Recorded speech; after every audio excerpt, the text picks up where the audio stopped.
House Order in the house, please. Order in the house, please. Order in the house, please. मैं आपको ये कहना चाहता हूँ कि खुदारा आज आप जो माजी में हो गया आज आप आइन और कानून और अदालत उज़्मा के फैसले के लिए खड़े हो जाएं। आज आप सही मानों में स्पीकर का किरदार अदा करके तारीख़ में सुनहरे हरूफ पे नाम लिखा लें। ये मौका, it is a moment. You must catch this moment with your conviction, with your heart and your mind. Don't go by the dictation of selected Prime Minister. मेरी आपसे दस्तबस्ता अर्जी है और मैं आपको अब जो असल मकसद की तरफ आ रहा हूँ। जनाब स्पीकर, इनको आप चुप कराएं। मैं आपसे मुखातिब हूँ। No cross talk, please. जी, मैं आपसे मुखातिब हूँ। देखिए, आज सुप्रीम कोर्ट का जो फैसला है वो बड़ा क्लियर है। मियां साहब, मैंने पूरा सुना है।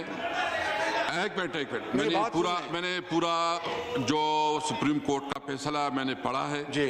मैं मानो अन उसके मुताबिक अपना जो कार्रवाई करूंगा मैं सुप्रीम कोर्ट की जी बिल्कुल सही। और इसमें जो अहम बात ये भी है कि जो एक इंटरनेशनल कंस्पिरेसी के हवाले से एक बात उठी है, उसके हवाले से भी जनाब हम चाहते हैं कि आज इसके ऊपर बात हो। जनाब स्पीकर, एक मिनट में। जनाब स्पीकर, अगर आप उस पर फिर आएंगे तो आप दो बातें होंगी।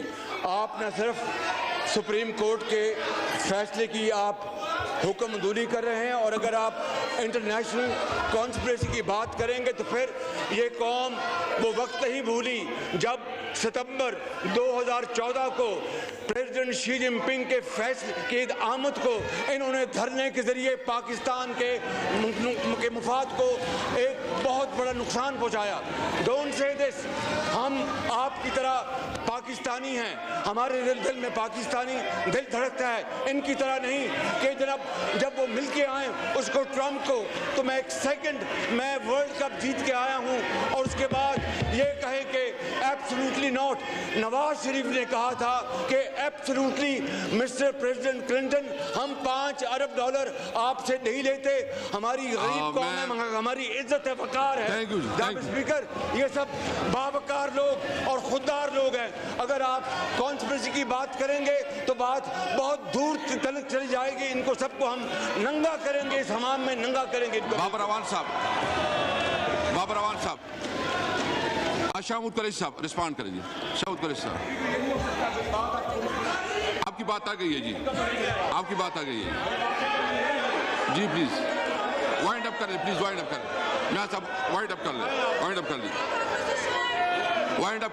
मियां शहबाज शरीफ साहब बात सुन ले, वाइंड अप कर ले जी, वाइंड अप कर ले। जनाब स्पीकर, ये पैरा पढ़ रहा हूँ, रेलेवेंट जो रेलेवेंट पैराग्राफ है वो पढ़ रहा हूँ प्लीज सुप्रीम कोर्ट के फैसले का।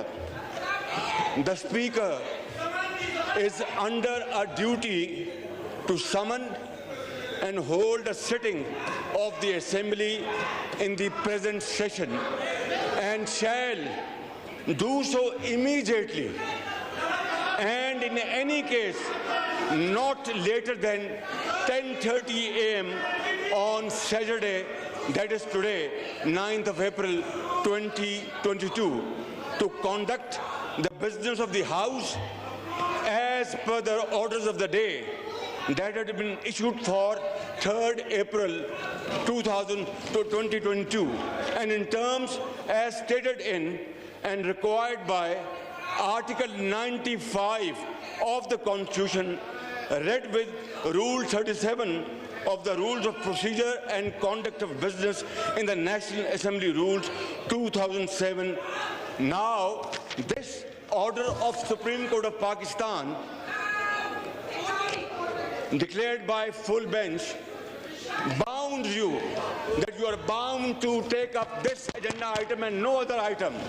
That is the intent of this order. You cannot deviate from this, and therefore I conclude my submissions. I will request you, please go for the voting on the resolution. Thank you very much. Number 1 ये मैं एक बार फिर वजाहत करूं जो court का decision है true spirit पे उस पर अमल दरामद होगा और जो उसकी लिए रिक्वायरमेंट बाकी शामुद कुछ साहब आप रिस्पॉन्ड करें। जनाब स्पीकर, कायदे हिज़्ब इख्तिलाफ ने यार सुन ले प्लीज।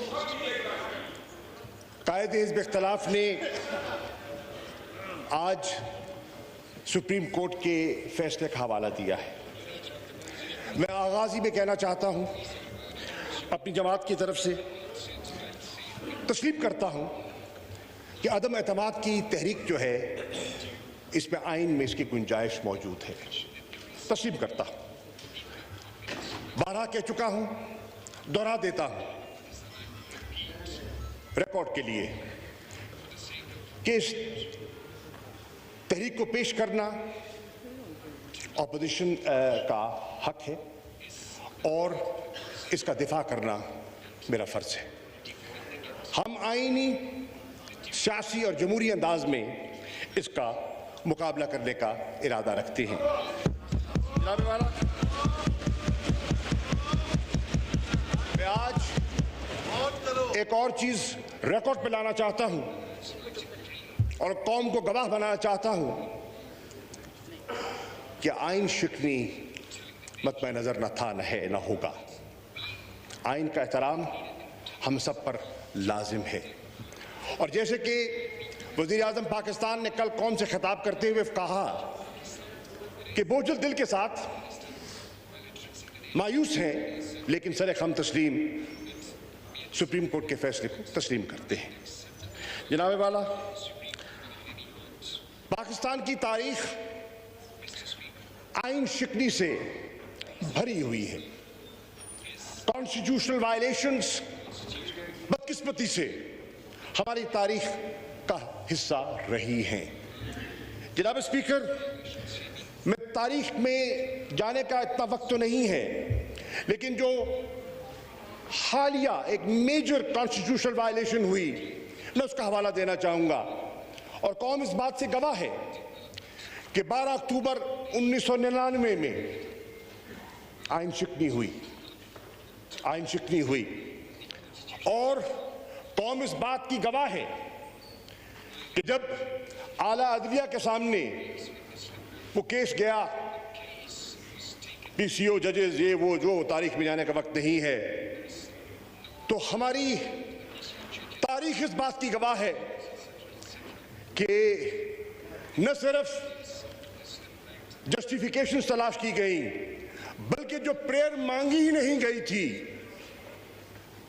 आइन में तरमीम की इजाजत भी दे दी गई। ये हमारी तारीख का हिस्सा है और कौम इस बात की गवाह है। जनाब वाला, मौलाना फजलुर रहमान साहब ने, बिलावल भुट्टो जरदारी साहब ने अदलिया के फैसले से पहले, अभी मसला सब जुडिस था, ज़ेरे गौर था, अदालत उज़्मा के सामने था, इन दोनों शख्सियात ने बयानात दिए कि कोई नजरियाए ज़रूरत का फैसला हम कबूल नहीं करेंगे। ये इनका बयान है, रिकॉर्ड पर है। भरनो डॉक्टर ऑफ नेसेसिटी को दफन होना चाहिए था, और मैं खुश हूं कि वक्त आ गया है कि पाकिस्तान की जमहूरियत ने इवॉल्व किया है। पाकिस्तान की जमहूरियत ने इवॉल्व किया है कि आज हम सब डॉक्ट्रिन ऑफ नेसेसिटी का सहारा लेने को तैयार नहीं है। जनाब स्पीकर, मैं आज कहना चाहूंगा, इमरान खान साहब ने कल कहा, और उनकी इजाजत से मैं आज बैसियत पार्टी के वाइस चेयरमैन के और बैसियत डिप्टी पार्लियामेंट्री लीडर के उनका मौक़िफ़ पेश करना चाह रहा हूं, तहरीक इंसाफ का रिकॉर्ड पर लाना चाहता हूं। तारीख के लिए, तारीख के औराक आज रकम हो रहे हैं, और तारीख के लिए मैं रिकॉर्ड पे लाना चाह रहा हूं कि मेरा वज़ीर आज़म कहता है कि मायूस हूं लेकिन आला अदलिया का एहतराम करूंगा। मेरा वज़ीर आज़म कहता है कि जो अदलिया ने फैसला किया कि बरोज़ हफ्ता 10:30 बजे इजलास बुलाया जाएगा। और कायदे हिज़्ब इख्तिलाफ ने अभी पॉइंट ऑफ ऑर्डर पे ये नुक्ता उठाया और कहा कि आप पाबंद हैं, जिसकी आपने वजाहत कर दी कि आप पाबंद हैं कि आपने आज ये अदलिया के फैसले के मुताबिक इजलास की कार्रवाई को आपने आगे बढ़ाना है। जनाब वाला, उस फैसले के मुताबिक ही कार्रवाई बढ़ाई जा रही है। हफ्ता है 10:30 बजे इजलास का आगाज हो चुका है। आपने देखा कि अदलिया ने फरमाया कि ये इजलास जारी रहेगा और प्रोग नहीं होगा तावक्ते के वो सारा जो प्रोसेस है आर्टिकल 95 रूल 37 का अपने हतमी अंजाम को नहीं पहुंच जाता।